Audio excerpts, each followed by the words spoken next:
Hi, ನಾನು Sudeep from tech in Kannada. ಗಮನಿಸ್ತಾ ಇದ್ರೆ ಇವತ್ತು ನನ್ನ ಮುಂದೆ ನಮ್ಮ ಭಾರತದ ಬ್ರ್ಯಾಂಡ್ ಆಗಿರುವಂಥ ಮೈಕ್ರೋಮ್ಯಾಕ್ಸ್ ಅವರು ಲಾಂಚ್ ಮಾಡ್ತಿರುವಂಥ ಮೈಕ್ರೋಮ್ಯಾಕ್ಸ್ ಇನ್ ನೋಟ್ 2 ಸ್ಮಾರ್ಟ್ ಫೋನ್ ಇರುವಂಥದ್ದು. ನಾನು ಈ ಒಂದು ವಿಡಿಯೋ ಮಾಡೋ ಟೈಮಲ್ಲಿ ಈ ಒಂದು ಫೋನ್ನ ಬೆಲೆ ಇನ್ನೂ ರಿವೀಲ್ ಆಗಿಲ್ಲ. ನನಗನ್ನಿಸ್ದಂಗೆ ಈ ಒಂದು ಸ್ಮಾರ್ಟ್ ಫೋನ್ ಸುಮಾರೊಂದು 14-15 ಸಾವಿರ ಪ್ರೈಸ್ ಅಂದರೆ ಲಾಂಚ್ ಆಗ್ಬೋದು ಅಂತ ಅನ್ನಿಸ್ತಾ ಇರುವಂಥದ್ದು. ಇನ್ ಕೇಸ್ ಅದಕ್ಕಿಂತ ಕಡಿಮೆಗೆ ಲಾಂಚ್ ಮಾಡಿದ್ರೆ ಇನ್ನೂ ಸಖತ್ತಾಗಿರುತ್ತೆ. ಈ ಒಂದು ಫೋನ್ನ ಸ್ಪೆಷಾಲಿಟಿ ಏನಪ್ಪ ಅಂತ ಅಂದರೆ ಇದರಲ್ಲಿ ಅಮೋಲೆಡ್ ಡಿಸ್ಪ್ಲೇ ಇರುವಂಥದ್ದು. ಹೌದು, ಮೈಕ್ರೋಮ್ಯಾಕ್ಸ್ ಅವರು ಅಮೋಲೆಡ್ ಡಿಸ್ಪ್ಲೇನ ಹೊಂದಿರುವಂಥ ಫೋನ್ ಇದೇ ಮೊದಲ ಬಾರಿಗೆ ಲಾಂಚ್ ಮಾಡಿರುವಂಥದ್ದು. ನಾನಿವತ್ತು ಈ ಒಂದು ಫೋನ್ನ ಅನ್ಬಾಕ್ಸ್ ಮಾಡ್ತಾ ಇದ್ದೀನಿ, ಫಸ್ಟ್ ಇಂಪ್ರೆಷನ್ ತಿಳಿಸ್ಕೊಡ್ತಾ ಇದ್ದೀನಿ. ಏನು ಚೆನ್ನಾಗಿದೆ ಒಂದು ಪ್ರೈಸಿಗೆ ಒಂದು ಫೋನ್ನ ಪರ್ಚೇಸ್ ಮಾಡ್ಬೋದು ಅದು ತಿಳ್ಕೊತೀರಿ. ಅದಕ್ಕಿಂತ ಮುಂಚೆ ನೀವು ನಮ್ಮ tech in Kannada YouTube subscribe ಮಾಡ್ಕೊಂಡಿಲ್ಲ ಅಂತ ಅಂದರೆ ಈಗಲೇ ಸಬ್ಸ್ಕ್ರೈಬ್ ಮಾಡ್ಕೊಳ್ಳಿ, ಬೆಲ್ ಐಕನ್ ಕೂಡ ಕ್ಲಿಕ್ ಮಾಡ್ಬೋದು. ಮೊದಲದಾಗಿ ಈ ಒಂದು ಫೋನನ್ನು ಓಪನ್ ಮಾಡಿ ಗಮನಿಸ್ತಾ ಇದ್ರೆ ಒಂದು ಫೋನ್ ಬಾಕ್ಸ್ ನಿಮ್ಗೆ ಈ ರೀತಿ ನೋಡೋ ಸಿಗುತ್ತೆ. ಒಂದು ಬಾಕ್ಸನ್ನು ಓಪನ್ ಮಾಡಿದ ತಕ್ಷಣ ಏನೋ ಒಂದು ಪ್ರೊಡಕ್ಷನ್ ಪ್ಲ್ಯಾನ್ ಅಂತ ಏನೋ ವಾರಂಟಿ ಕೊಟ್ಟವ್ರೆ ಮತ್ತು ಡೈರೆಕ್ಟಾಗಿ ಒಂದು ಫೋನ್ ನಿಮಗೆ ನೋಡೋಕೆ ಸಿಗ್ತಾ ಇರುವಂಥದ್ದು. ಫಸ್ಟ್ ಲುಕ್ಕಲ್ಲಿ ಕ್ರೇಜಿ ಇಂಪ್ರೆಸಿವ್ ಬಿಲ್ಡ್ ಅಂತ ಅನ್ನಿಸ್ತಾ ಇರುವಂಥದ್ದು. ಇದ್ರ ಬಗ್ಗೆ ಆಮೇಲೆ ಮಾತನಾಡ್ತೀನಿ. ಇದು ಬಿಟ್ಟರೆ ಒಂದು ಬಾಕ್ಸ್ ಒಳಗೆ ನಿಮಗೆ ಒಂದು ಸಿಮ್ ಎಜೆಕ್ಷನ್ ಪಿನ್ ಸಿಗ್ತಾ ಇರುವಂಥದ್ದು ಮತ್ತು user manual, quick start guide ಮತ್ತು ವಾರಂಟಿ ಕಾರ್ಡ್ ಜೊತೆಗೆ ಒಂದು ಸ್ಕ್ರೀನ್ ಗಾರ್ಡನ್ನು ಕೂಡ ಇವ್ರು ಕೊಟ್ಟಿರುವಂಥದ್ದು. ಕ್ರೇಜಿ ವಿಷಯ. ಮತ್ತೊಂದು ಟ್ರಾನ್ಸ್ಪರೆಂಟ್ ಬ್ಯಾಕ್ ಕವರ್ ಕೂಡ ಕೊಟ್ಟಿರುವಂಥದ್ದು. ಈ ಒಂದು ಬ್ಯಾಕ್ ಕವರ್ ಯೂಸ್ ಮಾಡ್ತಾ ಪಕ್ಕ ಕಾಫಿ ಬಣ್ಣ ಆಗಿಬಿಡುತ್ತೆ, ಹಳದಾಗೋಗ್ಬಿಡುತ್ತೆ. ಸೊ ನಿಮಗೂ ಕೂಡ ಅದು ಎಕ್ಸ್ಪೀರಿಯನ್ಸ್ ಆಗಿರ್ಬೋದು. ಇದು ಕೂಡ ಹಂಗೆ ಆಗುತ್ತೆ ಪಕ್ಕ. ಇದನ್ನು ಬಿಟ್ಟರೆ ಈ ಒಂದು ಬಾಕ್ಸ್ ಒಳಗೆ 33 ವ್ಯಾಟ್ನ ಒಂದು ಫಾಸ್ಟ್ ಚಾರ್ಜ್ ಅಡಾಪ್ಟರ್ ಕೊಟ್ಟಿದ್ದಾರೆ. ಸೊ ಸೂಪರ್ ವಿಷಯ, 33 ವ್ಯಾಟ್ ಅಂತ ಅಂದರೆ. ಮತ್ತು USB Type-C ಡಾಟಾ ಕೇಬಲ್ ಕೂಡ ಇರುವಂಥದ್ದು. ಈ ಒಂದು ಕೇಬಲ್ನ ಕ್ವಾಲಿಟಿ ಕೂಡ ತುಂಬ ಚೆನ್ನಾಗಿದೆ, ಒಳ್ಳೆ ಕ್ವಾಲಿಟಿಯದ್ದು. ಇದನ್ನು ಬಿಟ್ಟರೆ ಬೇರೆ ಸಹ ನಿಮಗೆ ಒಂದು ಬಾಕ್ಸ್ ಒಳಗೆ ಸಿಗ್ತಾಳೆ ಏನು ಡೈರೆಕ್ಟಾಗಿ ಒಂದು ಸ್ಮಾರ್ಟ್ ಫೋನಿಗೆ ಬಂತು ಅಂತ ಅಂದರೆ ಇಷ್ಟೊಂದು ಒಳ್ಳೆಯ ಬಿಲ್ಡ್ ನಾನು ಎಕ್ಸ್ಪೆಕ್ಟ್ ಮಾಡಿರಲಿಲ್ಲ. ಕ್ರೇಜಿ ಲುಕ್, ಹೆವಿ ಪ್ರೀಮಿಯಮ್ ಅಂತ ಅನ್ನಿಸ್ತಾ ಇರುವಂಥದ್ದು. ಮೈಕ್ರೋಮ್ಯಾಕ್ಸ್ ಹೇಳೋ ಪ್ರಕಾರ ಈ ಒಂದು ಫೋನ್ 9mm ತುಂಬ ತಿನ್ನಾಗಿ ಕೂಡ ಇರುವಂಥದ್ದು ಮತ್ತು ವೆಯ್ಟ್ ಕೂಡ ಅಷ್ಟೊಂದು ಜಾಸ್ತಿ ವೆಯ್ಟ್ ಇಲ್ಲ. ಅಪ್ರಾಕ್ಸಿಮೇಟ್ಲಿ ಒಂದು 200 ಗ್ರಾಮ್ ವೆಯ್ಟ್ ಇರ್ಬೋದು. ಆಯ್ತಾ, ಕೈಲಿ ಇಟ್ಕೊಂಡ್ರೆ ಅಷ್ಟೊಂದು ಹೆವಿ ಅಂತ ಅನ್ಸಲ್ಲ. ಈ ಒಂದು ಫೋನ್ ಫ್ರಂಟಿಗೆ ಬಂತು ಅಂತಂದರೆ ಗ್ಲಾಸು ಗೊರಿಲ್ಲಾ ಗ್ಲಾಸ್ 3 ಇರುವಂಥದ್ದು. ಆಯ್ತಾ, ಯಾವುದೇ ಸ್ಕ್ರೀನ್ ಗಾರ್ಡ್ ಹಾಕಿಲ್ಲ. ಸೊ ಬಾಕ್ಸ್ ಒಳಗೆ ಕೊಟ್ಟಿದ್ದಾರೆ, ಸ್ಕ್ರೀನ್ ಗಾರ್ಡ್ ಹಾಕೊಂಡ್ರೆ ತುಂಬ ಒಳ್ಳೆಯದು. ಮತ್ತು ಮುಂದ್ಗಡೆ ಒಂದು ಸಣ್ಣ ಪಂಚೋಲ್ ಇರುವಂಥದ್ದು. ಆಯಿತಾ, ಈ ಒಂದು ಪ್ರೈಸ್ ರೇಂಜಲ್ಲಿ ಬರುವಂಥ ಫೋನಲ್ಲಿ ಕಂಪೇರ್ ಮಾಡಿದ್ರೆ ಇದರಲ್ಲಿರುವಂಥ ಪಂಚೋಲ್ ಸ್ವಲ್ಪ ಸಣ್ಣದಾಗಿದೆ. ಬೆಸಲ್ ಟಾಪು ಲೆಫ್ಟ್ ಟು ರೈಟಲ್ಲಿ ಕಡಿಮೆ ಇದೆ, ಬಾಟಮಲ್ಲಿ ಸ್ವಲ್ಪ ಜಾಸ್ತಿ ಅಂತ ಅನ್ನಿಸ್ತು. ಫ್ರಂಟಿಂದ ಒಂದು ಲೆವೆಲಿಗೆ ಚೆನ್ನಾಗಿ ಕಾಣುತ್ತೆ ಫೋನ್. ಹಿಂದಕ್ಕೆ ಬಂತು ಅಂತ ಅಂದರೆ ಲಿಟ್ರಲಿ ಹೆವಿ ಇಂಪ್ರೆಸ್ ಮಾಡ್ತೀವಿ ಒಂದು ಫೋನ್ನ ಬ್ಯಾಕ್. ಆಯಿತಾ, ಇದು ಗ್ಲಾಸ್ ಬ್ಯಾಕೋ ಪ್ಲಾಸ್ಟಿಕ್ ಬ್ಯಾಕೋ ಹೆವಿ ಕನ್ಫ್ಯೂಷನ್, ನನಗೆ ಗೊತ್ತಾಗ್ತಿಲ್ಲ. ಆಯಿತಾ, ಲಿಟ್ರಲಿ ಚಾಕು ತೊಗೊಂಡು ನನಗೆ ಗೀಚ್ತಾ ಇದ್ದೀನಿ, ಏನೂ ಆಗ್ತಿಲ್ಲ.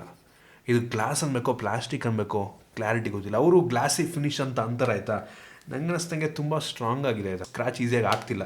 ಗ್ಲಾಸಲ್ಲಿ ಆಗಿಂದ ಉಚ್ತಾ ಇದ್ದೀನಿ, ಏನೂ ಆಗ್ತಿಲ್ಲ. ಬಟ್ ಒಂದೇನಪ್ಪ ಅಂತಂದರೆ ಸ್ಮಡ್ಜಸ್ ಹೆವಿ ಬೀಳುತ್ತೆ. ಆಯಿತಾ, ಫಿಂಗರ್ ಪ್ರಿಂಟ್ ಅಂತೂ ಸ್ಮಡ್ಜಸ್ಸು ಕ್ರೇಜಿ ಕೆಡ್ದಾಗಿ ಕಾಣುತ್ತೆ. ಸೊ ಬ್ಯಾಕ್ ಕವರ್ ಹಾಕೊಂಡ್ರೆ ತುಂಬ ಒಳ್ಳೆಯದು. ಒಂದು ರೀತಿ ಬ್ಯಾಕಿಂದ ಪ್ರೀಮಿಯಮ್ ಆಗಿ ಕಾಣುತ್ತದೆ, ಇಂಪ್ರೆಸ್ ಮಾಡಿದ್ದು ನನಗೆ. ಇನ್ನು ಹಿಂದ್ಗಡೆ ನಿಮಗೆ ಕ್ವಾಡ್ ಕ್ಯಾಮ್ರಾ ಸೆಟಪ್ ಇರುವಂಥದ್ದು ಮತ್ತು ಸಿಂಗಲ್ LED ಫ್ಲ್ಯಾಶ್ ಇದೆ. ಫಿಂಗರ್ ಪ್ರಿಂಟ್ ಸೆನ್ಸರ್ ಹಿಂದೆ ಇಲ್ಲ. ಸೊ ನಮ್ಗೆ ಗೊತ್ತಾಗುತ್ತೆ ಒಂದು ಫೋನಲ್ಲಿ side mounted fingerprint sensor ಇದೆ ಅಂತ. ಮತ್ತು ಹಿಂದ್ಗಡೆ ಅಂತೂ ಹೆವಿ ಪ್ರೀಮಿಯಮ್. ಆಯಿತಾ, ಕ್ರೇಜಿ ಪ್ರೈಸನ್ಸಿಗೆ one of the best looking phone ಅಂತ ಸದ್ಯಕ್ಕೆ ಅಂತ ಅನ್ನಿಸ್ತಾ ಇರುವಂಥದ್ದು ನನಗೆ. ಈ ಒಂದು ಫೋನಲ್ಲಿ ನಿಮಗೆ ಪ್ಲಾಸ್ಟಿಕ್ ಫ್ರೇಮ್ ಸಿಗುತ್ತೆ. ಈ ಒಂದು ಫೋನ್ USB Type-C ಪೋರ್ಟ್ ಇದೆ, 3.5 ಹೆಡ್ಫೋನ್ ಜಾಕ್ ಮತ್ತು ಡೆಡಿಕೇಟೆಡ್ SD ಕಾರ್ಡ್ ಸ್ಲಾಟ್ ಕೂಡ ಇರುವಂಥದ್ದು. ಆಯಿತಾ, ಓವರ್ ಹೇಳ್ಬೇಕಂತ ಅಂದರೆ ಒಂದು ಪ್ರೈಸನ್ಜಿಗೆ ಮೈಕ್ರೋಮ್ಯಾಕ್ಸ್ ಬ್ರ್ಯಾಂಡಿಂಗ್ಗೆ one of the best design ಅಂತ ಹೇಳಕ್ಕೆ ಇಷ್ಟಪಡ್ತೀನಿ. ಒಳ್ಳೆ ಡಿಸೈನ್, ತುಂಬ ಸಾಲಿಡ್ ಆಗಿ ಬಿಲ್ಡ್ ಮಾಡಿದ್ರೆ ಅಂತ ಅನ್ನಿಸ್ತಾ ಇರುವಂಥದ್ದು. ಸಖತ್ ಇಂಪ್ರೆಸ್ ಮಾಡ್ತು ನನಗೆ. ಇನ್ನು ಡಿಸ್ಪ್ಲೇ ಬಗ್ಗೆ ಮಾತನಾಡಬೇಕಂತ ಅಂದರೆ ಈ ಒಂದು ಫೋನಲ್ಲಿ 6.43 ಇಂಚಿನ ಫುಲ್ HD ಪ್ಲಸ್ ರೆಸಲ್ಯೂಷನ್ ಹೊಂದಿರುವಂಥ ಅಮೋಲೆಡ್ ಡಿಸ್ಪ್ಲೇ ಇರುವಂಥದ್ದು. ಆಯಿತಾ, ಡಿಸ್ಪ್ಲೇ ಕ್ಲಾರಿಟಿ ತುಂಬ ಚೆನ್ನಾಗಿದೆ, ಹೆವಿ ಬ್ರೈಟ್ ಆಗಿರುವಂಥದ್ದು.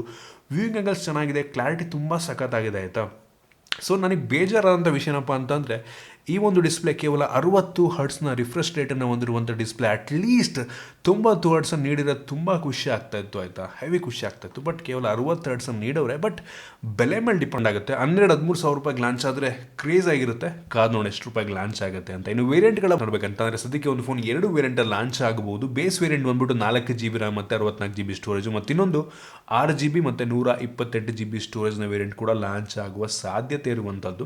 ಈ ಒಂದು ಫೋನ್ ಇರುವಂಥ ರ್ಯಾಮ್ ಬಂದ್ಬಿಟ್ಟು LPDDR4X ರ್ಯಾಮ್ ಆದರೆ ಸ್ಟೋರೇಜ್ UFS 2.1 ಸ್ಟೋರೇಜ್. ಆಯಿತಾ, ತುಂಬ ಒಳ್ಳೆಯ ವಿಷಯ, ತುಂಬ ಫಾಸ್ಟಾಗಿ ರೀಡು ರೈಟ್ ಮಾಡುತ್ತೆ.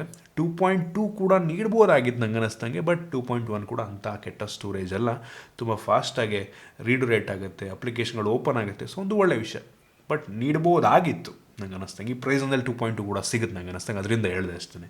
ಇನ್ನು ಈ ಒಂದು ಫೋನ್ನ ಪ್ರೋಸರ್ ಬಗ್ಗೆ ಮಾತನಾಡಬೇಕಂತ ಅಂದರೆ ಇದರಲ್ಲಿ ಒಂದು ಗೇಮಿಂಗ್ ಪ್ರೋಸರ್ ಇರುವಂಥದ್ದು ಮೀಡಿಯಾಟೆಕ್ಕಿಂದು ಇಲಿಯೋ G95 ಪ್ರೋಸರ್ ಆಯಿತಾ. ನಾನು ಅಂಥದ್ದು ಬೇಸ್ ಮಾಡಿ ಚೆಕ್ ಮಾಡಿದಂಗೆ ಸುಮಾರು 3,10,000ದಿಂದ 15,000 ತನಕ ರೇಟಿಂಗನ್ನು ಕೊಡಬಲ್ಲಂಥ ಸಾಮರ್ಥ್ಯ ಒಂದು ಪ್ರೋಸರ್ಗಿರುವಂಥದ್ದು. ನಾನು ಕೂಡ ಕೆಲವೊಂದು ಗೇಮ್ಗಳು ನಾನು ನೋಡಿದೆ, ತುಂಬ ಸ್ಮೂತಾಗಿ ಕೆಲಸವನ್ನು ಮಾಡುತ್ತೆ. ಆಲ್ಮೋಸ್ಟ್ ಹೈ ಸೆಟ್ಟಿಂಗಲ್ಲಿ ಸ್ಮೂತಾಗೆ ಪ್ಲೇ ಆಗ್ತಿರೋ ಎಲ್ಲೂ ಕೂಡ ಲ್ಯಾಗಿ ಅಂತ ಅನ್ನಿಸ್ತು ನನಗೆ. ತುಂಬ ಸ್ಮೂತಾಗಿ ಪ್ಲೇ ಆಗುತ್ತೆ. ಡೇ ಟು ಡೇ ಟಾಸ್ಕ್ ಮಾಡೋದಕ್ಕೆ ಯಾವುದು ತೊಂದರೆ ಆಗೋದಿಲ್ಲ. ಒಂದು ಲೆವೆಲ್ಗೆ ಹೇಳ್ಬೇಕಂತಂದರೆ ಆಲ್ಮೋಸ್ಟ್ ಪ್ರತಿಯೊಂದು ಗೇಮನ್ನು ಒಂದು ಥರ ಹೈ ಸೆಟ್ಟಿಂಗಲ್ಲಿ, ಅಲ್ಟ್ರಾ ಸೆಟ್ಟಿಂಗ್ ಅಲ್ಲ, ಹೈ ಸೆಟ್ಟಿಂಗಲ್ಲಿ ಆಡ್ಕೊಬೋದಾಯ್ತಾ. ಸೊ ನನಗೆ ಇಂಪ್ರೆಸ್ ಮಾಡ್ತು. ಈ ಪ್ರೈಸೊಂದಿಗೆ ತುಂಬ ಒಳ್ಳೆಯ ಪ್ರೋಸರ್, ತುಂಬ ಸ್ಮೂತಾಗಿ ಕೆಲಸವನ್ನು ಮಾಡ್ತಿರುವಂಥದ್ದು ಇಂಪ್ರೆಸ್ ಮಾಡ್ತು ನನಗೆ. ಇನ್ನು ಈ ಒಂದು ಫೋನ್ನ ಕ್ಯಾಮ್ರಾ ಬಗ್ಗೆ ಮಾತನಾಡಬೇಕಂತಂದರೆ ಈ ಒಂದು ಫೋನಲ್ಲಿ ರೇರಲ್ಲಿ ಕ್ವಾಡ್ ಕ್ಯಾಮ್ರಾ ಇರುವಂಥದ್ದು. ಅದರಲ್ಲಿ ಮೇನ್ ಸೆನ್ಸರ್ ಬಂದುಬಿಟ್ಟು 48 megapixel main sensor, Samsung sensor ಆಯಿತಾ, GM1 ಸೆನ್ಸರು. ಸೊ ಇದು ತೆಗೆಯುವಂಥ ಫೋಟೋ ಸ್ವಲ್ಪ ನನಗೆ ಓವರ್ ಸ್ಯಾಚುರೇಟ್ ಆಗಿದೆ ಅಂತ ಅನ್ನಿಸ್ತು. ಕಲರ್ಸ್ ಎಲ್ಲ ಎದ್ದು ಕಾಣ್ತದೆ. ಸ್ಯಾಂಪಲ್ ತೋರಿಸ್ತಾ ಇದೆ ನನಗೆ. ಸ್ವಲ್ಪ ಕಡಿಮೆ ಮಾಡಿದ್ರೆ ಒಳ್ಳೆ ಕ್ಲಾರಿಟಿ ಚೆನ್ನಾಗಿದೆ, ಸ್ವಲ್ಪ ಕಲರ್ ಎದ್ದೆದ್ದು ಕಾಣುತ್ತೆ. ಅದು ಕೆಲವು ಜನಕ್ಕೆ ಇಷ್ಟ ಆಗ್ಬೋದು, ಕೆಲವು ಜನಕ್ಕೆ ಇಷ್ಟ ಆಗದೇ ಇರ್ಬೋದು. ಅದೊಂದು ಬೇಜಾರಾಯ್ತು ನನಗೆ. ಇನ್ನೊಂದು 5 ಮೆಗಾಪಿಕ್ಸೆಲಿಂದು ಅಲ್ಟ್ರಾ ವೈಡ್ ಆ್ಯಂಗಲ್ ಲೆನ್ಸ್ ಇರುವಂಥ ತುಂಬ ವೈಡ್ ಆಗಿದೆ. ಬಟ್ ಕ್ಲಾರಿಟಿ ಝೂಮ್ ಮಾಡಿದ್ರೆ 5 MP ಅಲ್ವಾ, ಅಷ್ಟೊಂದು ಕ್ಲಾರಿಟಿ ಇಲ್ಲ. ಬಟ್ ಝೂಮ್ ಅಂತ ವೈಡಾಗಂತೂ ಇದೆ, ತುಂಬ ವೈಡಾಗಿದೆ. ಸೊ ಅದನ್ನು ಬಿಟ್ಟರೆ ಇನ್ನೂ 2 ಸೆನ್ಸರ್ ಇರುವಂಥದ್ದು, 2 ಮೆಗಾಪಿಕ್ಸೆಲ್ ಒಂದು ಮ್ಯಾಕ್ರೋ, ಇನ್ನೊಂದು 2 ಮೆಗಾಪಿಕ್ಸೆಲ್ ಡೆಪ್ ಸೆನ್ಸರ್. ಮಾಡೋಕ್ಕೆ ಕೆಲಸ ಇಲ್ಲ, ಕೊಟ್ಟವ್ರೆ. ಸೊ ಇನ್ನು ಫ್ರಂಟ್ ಕ್ಯಾಮ್ರಾಗೆ ಬಂತು ಅಂತಂದರೆ ಒಂದು ಫೋನಲ್ಲಿ ಫ್ರಂಟಲ್ಲಿ ನಿಮಗೆ 16 ಮೆಗಾಪಿಕ್ಸೆಲ್ನ ಫ್ರಂಟ್ ಕ್ಯಾಮ್ರಾ ಇದೆ. ಫ್ರಂಟ್ ಕ್ಯಾಮ್ರಾ ನನಗೆ ಓಕೆ ಹೆವಿ ಇಂಪ್ರೆಸ್ ಮಾಡಲಿಲ್ಲ. ಆ ಸ್ಯಾಂಪಲ್ ತೋರಿಸ್ತಾ ಇದ್ದೀನಿ ಆಯಿತಾ, ಚೆನ್ನಾಗಿದೆ ಒಂದು ಲೆವೆಲ್ಗೆ, ಇನ್ನೂ ಇಂಪ್ರೂವ್ ಆಗ್ಬೋದು. ಬಟ್ ಈ ಪ್ರೈಸ್ ಅಂದರೆ ಕಂಪೇರೇಟಿವ್ಲಿ ಬೇರೆ ಕಂಪೇರ್ ಮಾಡಿದ್ರೆ ಕ್ಲಾರಿಟಿ ಚೆನ್ನಾಗಿದೆ. ಬಟ್ ನನಗೆ ಎಲ್ಲೋ ಒಂದು ಕಡೆ ಸೆಲ್ಫಿ ತೊಗೊಂಬೇಕಾದ್ರೆ ಸ್ವಲ್ಪ ಅಲ್ಲಾಡಿಸಿದ್ರು ಕೂಡ ಒಂದು ರೀತಿ ಬ್ಲರ್ ಆಗುತ್ತೆ ನೋಡಿ ಅಲ್ಲಾಡಿಸಿದ ತಕ್ಷಣ. ಸೊ ಆ ರೀತಿ ಕಾಣಿಸ್ತು. ಮೋಸ್ಟ್ಲಿ ಸಾಫ್ಟ್ವೇರ್ ಅಪ್ಡೇಟ್ ಮುಖಾಂತರ ಅದನ್ನು ಫಿಕ್ಸ್ ಮಾಡ್ಬೋದು ಅಂತ ಅನ್ಕೋತೀನಿ. ಓವರ್ ಹೇಳ್ಬೇಕಂತ ಅಂದರೆ ಈ ಒಂದು ಪ್ರೈಸೊಂದಿಗೆ ಕ್ಯಾಮ್ರಾ ಚೆನ್ನಾಗಿದೆ ಒಂದು ಲೆವೆಲ್ಗೆ, ಆದರೆ ಸ್ವಲ್ಪ ಓವರ್ ಸ್ಯಾಚುರೇಟ್ ಮಾಡೋದ್ರಿಂದ ನನಗೆ ಸ್ವಲ್ಪ ಬೇಜಾರಾಯಿತು. ಸ್ವಲ್ಪ ನ್ಯಾಚುರಲ್ ಫೋಟೋಗೆ ತೆಗೆದ್ರೆ ಚೆನ್ನಾಗಿರುತ್ತೆ. ಕೆಲವು ಜನಕ್ಕೆ ಒಂದು ಓವರ್ ಸ್ಯಾಚುರೇಟೇ ಇಷ್ಟ ಆಗ್ಬೋದು, ಬಟ್ ನನಗೇನು ಅಷ್ಟೊಂದು ಇಂಪ್ರೆಸ್ ಮಾಡಲಿಲ್ಲ.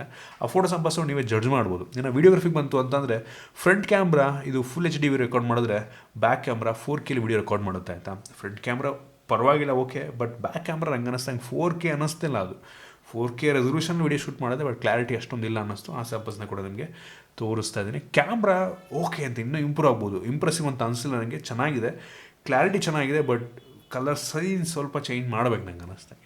ಇನ್ನು ಸೆಕ್ಯೂರಿಟಿ ಬಗ್ಗೆ ಮಾತನಾಡಬೇಕಂತಂದರೆ ಒಂದು ಫೋನಲ್ಲಿ ಸೈಡ್ ಮೌಂಟೆಡ್ ಫಿಂಗರ್ ಸೆನ್ಸರ್ ಇರುವಂಥದ್ದು ಒಂದು ಲೆವೆಲಿಗೆ ಫಾಸ್ಟಾಗಿ ಅನ್ಲಾಕ್ ಮಾಡುತ್ತೆ, ಪರವಾಗಿಲ್ಲ. ಇನ್ನು ಫೇಸ್ ಅನ್ಲಾಕ್ ಕೂಡ ಅಷ್ಟೇ, ಇದು ಕೂಡ ಫಾಸ್ಟಾಗಿದೆ ಒಂದು ಲೆವೆಲಿಗೆ, ತುಂಬ ಫಾಸ್ಟಾಗಿ ಅನ್ಲಾಕ್ ಮಾಡ್ತಿರುವಂಥದ್ದು. ಇನ್ನು ಬ್ಯಾಟ್ರಿ ಬಗ್ಗೆ ಮಾತನಾಡಬೇಕಂತಂದರೆ ಒಂದು ಫೋನಲ್ಲಿ 5000 mAh ಕೆಪಾಸಿಟಿ ಬ್ಯಾಟ್ರಿ ಇರುವಂಥದ್ದು. ಮೈಕ್ರೋಮ್ಯಾಕ್ಸಿಂದ ಆಲ್ಮೋಸ್ಟ್ ಎಲ್ಲ ಫೋನ್ ಕೂಡ ಒಳ್ಳೆ ಬ್ಯಾಟ್ರಿಯನ್ನು ಹೊಂದಿರುತ್ತೆ. 5000 mAh ಕೆಪಾಸಿಟಿ ಸೂಪರ್ ಅಂತೀನಿ. ಮತ್ತು ಬಾಕ್ಸ್ ಒಳಗೆ ನಿಮಗೆ 33 ವ್ಯಾಟ್ನ ಚಾರ್ಜಿಂಗ್ ಅಡಾಪ್ಟರ್ ಕೊಟ್ಟಿರುವಂಥದ್ದು ಸೂಪರ್ ವಿಷಯ ಆಯಿತಾ. ಮೈಕ್ರೋಮ್ಯಾಕ್ಸಲ್ಲಿದೆ ಮೊದಲ ಬಾರಿಗೆ ಇಷ್ಟೊಂದು ದೊಡ್ಡ ಚಾರ್ಜರ್ನ ಕೊಟ್ಟಿರುವಂಥದ್ದು. ಕ್ರೇಜಿ ಇಂಪ್ರೆಸ್ ಮಾಡೋದು ನನಗೆ. 33 ವ್ಯಾಟ್ ಅಂತ ತುಂಬ ಫಾಸ್ಟಾಗಿ ಫೋನ್ ಚಾರ್ಜ್ ಆಗುತ್ತೆ. ಎಷ್ಟು ಫಾಸ್ಟಾಗಿ ಅಂತ ಹೇಳಿಲ್ಲ, ಒಟ್ಟಿಗೆ ಫಾಸ್ಟ್ ಚಾರ್ಜ್ ಅಂತೂ ಆಗುತ್ತೆ. ಇನ್ನು ಸ್ಪೀಕರ್ ಬಗ್ಗೆ ಮಾತನಾಡಬೇಕಂತ ಅಂದರೆ ಇದರಲ್ಲಿ ಮೋನೋ ಸ್ಪೀಕರ್ ಒಂದದು ಬಾಟಮ್ ಫೈರಿಂಗ್ ಸ್ಪೀಕರ್ನ ಕ್ಲಾರಿಟಿ ನನಗೆ ಸ್ವಲ್ಪನೂ ಇಷ್ಟ ಆಗಲಿಲ್ಲ, ಮತ್ತು ಅಷ್ಟೊಂದು ಜೋರಾಗೂ ಕೇಳಲ್ಲ. ಇಂಪ್ರೂವ್ ಮಾಡ್ಬೋದು ನಂಗೆ ಅನ್ನಿಸ್ತಂಗೆ, ಬಟ್ ಕ್ಲಾರಿಟಿ ಯಾಕೋ ಗೊತ್ತಿಲ್ಲ ಈ ಒಂದು ಫೋನಲ್ಲಿ ಸ್ಪೀಕರ್ ನನಗೆ ಅಷ್ಟೊಂದು ಇಂಪ್ರೆಸಿವ್ ಅಂತ ಅನ್ನಿಸ್ತಿಲ್ಲ. ಇನ್ನು OS ಬಗ್ಗೆ ಮಾತಾಡಲೇಬೇಕು. ಇದರಲ್ಲಿ ಆ್ಯಂಡ್ರಾಯ್ಡ್ 11 ಬೇಸ್ ಮೇಲೆ ರನ್ ಆಗ್ತಿರುವಂಥ ಸ್ಟಾಕ್ ಆ್ಯಂಡ್ರಾಯ್ಡ್ ಇರುವಂಥದ್ದು ಆಯಿತಾ. ಯಾವುದೇ ಬ್ಲೂಟೂತ್ಸ್ ಇಲ್ಲ, ಇಂಪ್ರೆಸಿವ್ ಅಂತೀನಿ ಆಯಿತಾ. One of the best thing Micromax ಫೋನಲ್ಲಿ ಸ್ಟಾಕ್ ಆ್ಯಂಡ್ರಾಯ್ಡ್ ಎಕ್ಸ್ಪೀರಿಯನ್ಸ್ ನಿಮಗೆ ಸಿಗುತ್ತೆ. ಯಾವುದೇ ಬೇಡದಿರೋ ಅಪ್ಲಿಕೇಶನ್ ಇಲ್ಲ. FM ರೇಡಿಯೋ ಕೂಡ ಇದರಲ್ಲಿರುವಂಥದ್ದು ಆಯಿತಾ. ಸೊ ತುಂಬ ಸ್ಮೂತಾಗಿ ಕೆಲಸ ಮಾಡುತ್ತೆ, ಎಲ್ಲೂ ಕೂಡ ಲ್ಯಾಗಿ ಅನ್ನಿಸ್ತಿಲ್ಲ ನನಗೆ. ಅದು ಸಖತ್ ಇಂಪ್ರೆಸ್ ಮಾಡುತ್ತೆ ನನಗೆ. ಇವನು ಸ್ಟಾಕ್ ಆ್ಯಂಡ್ ಎಕ್ಸ್ಪೀರಿಯನ್ಸ್ಗೆ ನೀವು ಒಂದು ಫೋನ್ ಬೇಕಾದ್ರೆ ನಾವು ಪರ್ಚೇಸ್ ಮಾಡ್ಬೋದು ಆಯಿತಾ. ಮತ್ತು ಒಂದೇನಪ್ಪ ಅಂತಂದರೆ ಕಂಪ್ಲೇಂಟ್ಸ್ಗಳು ಬಂದಂಗೆ ಕಳೆದ ಇನ್ನೋಟ್ 1 ಇನ್ನೊಂದು ಏನು ಲಾಂಚ್ ಮಾಡಿದ್ರು ಆ ಒಂದು ಫೋನ್ಗಳಲ್ಲಿ ಸಾಫ್ಟ್ವೇರ್ ಅಪ್ಡೇಟ್ ಕಂಟಿನ್ಯೂಸಾಗಿ ಕೊಡ್ತಿಲ್ಲ ಅನ್ನೋ ಒಂದು ಕಂಪ್ಲೇಂಟ್ ಇತ್ತು. ಇವರು ಪ್ರಾಮಿಸ್ ಮಾಡಿದರೆ ಈ ಒಂದು ಫೋನ್ಗಳಿಂದ ನಿಮಗೆ ಸಾಫ್ಟ್ವೇರ್ ಅಪ್ಡೇಟ್ ಕೂಡ ಸಿಗುತ್ತೆ ಅಂತ ಕಾದು ನೋಡೋಣ ಏನು ಮಾಡ್ತಾರೆ ಅಂತ. ಒಟ್ಟಿಗೆ OS ಅಂತ ತುಂಬ ಸ್ಮೂತಾಗಿದೆ. ಆ್ಯಂಡ್ರಾಯ್ಡ್ 12 ಅಪ್ಡೇಟ್ ಬರುತ್ತಲ್ವ ಗೊತ್ತಿಲ್ಲ, ಒಟ್ಟಿಗೆ ಆ್ಯಂಡ್ರಾಯ್ಡ್ 11 ಇದರಲ್ಲಿ ಇರುವಂಥದ್ದು. ಇನ್ನು ಇದನ್ನು ಬಿಟ್ಟರೆ ಈ ಒಂದು ಫೋನಲ್ಲಿ ನಿಮಗೆ ಡ್ಯುಯಲ್ ಬ್ಯಾಂಡ್ ವೈಫೈ, ಬ್ಲೂಟೂತ್ 5.0 ಇರುವಂಥದ್ದು. ಕ್ಯಾರಿಯರ್ ಅಗ್ರಿಗೇಷನ್ ನಂಗೆ ಅನ್ನಿಸ್ತಂಗೆ ಒಂದು ಫೋನಲ್ಲಿರೋ ಡೌಟು. ಮತ್ತು ವೈಡ್ L1 ಸಪೋರ್ಟ್ ಕೂಡ ಇದೆ. ಅದು ನಿಮಗೆ 4K ಕಂಟೆಂಟು ನಿಮಗೆ ಅಂದರೆ ನೆಟ್ಫ್ಲಿಕ್ಸಲ್ಲಿ ಯೂಸ್ ಮಾಡಬೇಕಾದ್ರೆ ಯೂಸ್ ಆಗ್ಬೋದೇನು. ಸೊ ಇದಿಷ್ಟು ಈ ಸ್ಮಾರ್ಟ್ಫೋನ್ನ ಬಗ್ಗೆ ನೀವೇನಾದರೂ ಕೇಳ್ತಾ ಇದ್ದೀರಾ ಅಂತ ಅಂದರೆ ಈ ಒಂದು ಫೋನನ್ನು ಈ ಒಂದು ಪ್ರೈಸಲ್ಲಿ ಪರ್ಚೇಸ್ ಮಾಡ್ಬೋದಾ ಅಂತ. ಪರ್ಸನಲಿ ನನ್ನ ಒಪಿನಿಯನ್ ಏನಪ್ಪ ಅಂತಂದರೆ ಇನ್ ಕೇಸ್ ಈ ಒಂದು ಫೋನ್ ಏನಾದರೂ 13,000 ರೂಪಾಯಿಗೆ ಲಾಂಚ್ ಆಯಿತು ಅಂತಂದರೆ ಒಂದು ಕಾಂಪಿಟೇಟಿವ್ ಪ್ರೈಸ್ ಆಗ್ಬೋದು ಅಂತ ಅನ್ಸುತ್ತೆ ನಂಗೆ ಅನಿಸ್ದಂಗೆ. 13,000 ರೂಪಾಯಿಗೆ ಲಾಂಚ್ ಆದರೆ ಓಕೆನಪ್ಪ, ಒಳ್ಳೆ ಪ್ರೈಸ್ಗೆ ಲಾಂಚ್ ಮಾಡಿದರೆ ಒಂದು ಆಪ್ಷನಾಗಿ ಇಟ್ಕೊಬೋದು ಅಂತೀನಿ. 13,000 ರೂಪಾಯಿಗಿಂತ ಜಾಸ್ತಿಗೆ ಲಾಂಚ್ ಆಯಿತು ಅಂದರೆ ಯೋಚನೆ ಮಾಡಬೇಕಾಗುತ್ತೆ. ಏಕೆಂದರೆ ಆ ಒಂದು ಪ್ರೈಸ್ನಲ್ಲಿ ನಿಮ್ಮ ಕಾಂಪಿಟೇಟರ್ಗಳು ತುಂಬ ಜನ ಇದ್ದಾರೆ ಆಯಿತಾ. ಇದು ಯುನೀಕ್ ಆಗಿರಬೇಕು, ಒಂದು ಒಳ್ಳೆ ಪ್ರೈಸಿಗೆ ಲಾಂಚ್ ಆಗಬೇಕು ಅಂತ ನಂಗೆ ಅನ್ನಿಸ್ತು. 13,000 ಅದಕ್ಕಿಂತ ಕಡಿಮೆಗಾದರೆ ಸೂಪರ್, ಅದಕ್ಕಿಂತ ಜಾಸ್ತಿಗಾದರೆ ಯೋಚನೆ ಮಾಡಬೇಕು. ಇದು ನನ್ನ ಆನೆಸ್ಟ್ ಒಪಿನಿಯನ್ ಈ ಒಂದು ಫೋನ್ನ ಬಗ್ಗೆ. ನಿಮಗೆ ಇದ್ರ ಬಗ್ಗೆ ಏನಿಸುತ್ತೆ ಕೆಳಗಡೆ ಕಾಮೆಂಟಲ್ಲಿ ತಿಳಿಸ್ಬೋದು. ಇಷ್ಟ ಇರೋದು ಲೈಕ್ ಮಾಡಿ, ಶೇರ್ ಮಾಡಿದ ರೀತಿ ನಮ್ಮ ಬೇರೆ ಬೇರೆ ವೀಡಿಯೋ ನಮ್ಮ tech in Kannada YouTube channel subscribe ಮಾಡ್ಕೊಂಡಿಲ್ಲ ಅಂತ ಅಂದರೆ ಇಲ್ಲಿ ಸಬ್ಸ್ಕ್ರೈಬ್ ಮಾಡೋದು ಬೆಲ್ ಐಕಾನ್ ಕೂಡ ಕ್ಲಿಕ್ ಮಾಡ್ಬೋದು. ಸಿಗೋಣ.